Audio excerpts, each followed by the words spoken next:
বছর হল।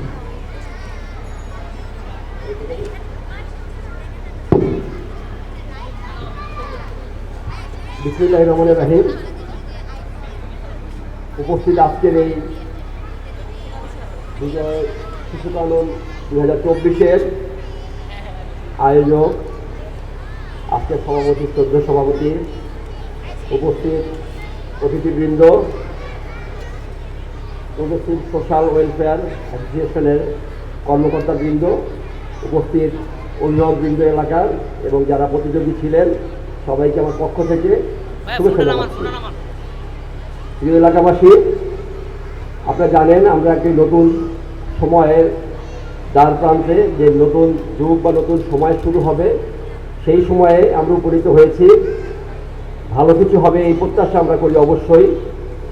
আপনারা জানেন যে আমাদের এই এলাকা সবসময়, এই জবলকের মহাখালী জবলক এলাকায় সবসময় আমাদের শিল্প, সাহিত্য, সংস্কৃতি চর্চায় এগিয়ে ছিল, খেলাধুলায় সহ।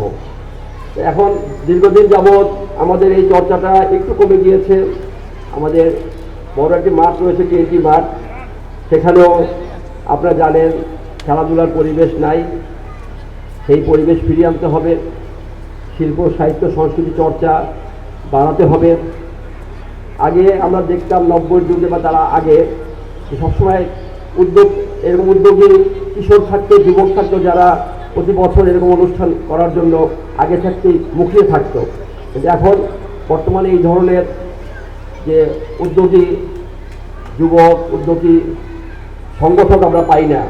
সেই অভাবের যুগে আজকে প্রগ্রেসিভ ওয়েলফেয়ার অ্যাসোসিয়েশনের যারা উদ্যোগী সংগঠক যারা রয়েছেন, যারা এগিয়ে এসেছেন, আজকে এই দায়িত্ব নিয়েছেন সামনে থেকে যুদ্ধ করার, তাদেরকে অভিনন্দন জানাচ্ছি।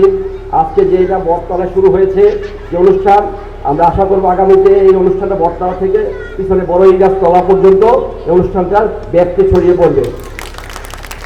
আমরা জানি আমাদের শিশু কিশোররা অনেক কিছু শিখতে চায়, শেখানোর দায়িত্বটা কিন্তু আমাদের। একটি শিশু কীভাবে পানি খাবে, একটা শিশু কিশোর কীভাবে তার অভিভাবককে শ্রদ্ধা জানাবে, সালাম দিবে দেখা হলে, এটা আমাদেরকে শেখাতে হবে। আমরা যদি না শিখাই তারা শিখবে না।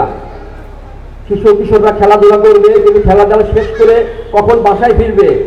আমরা যেমন আগে মাগরিবের আজানের আগে বাসায় ফিরতাম, তারপর আমরা লেখাপড়া শুরু করতাম। এটা ওদেরকে শিখাতে হবে। অনলাইনে কতক্ষণ থাকবে কি থাকবে না, সেটা ওদেরকে শিখাতে হবে। সব কিছু ওদের শিখানোর মধ্য দিয়ে এই কোমলমতি শিশুকে গড়ে তুলতে হবে।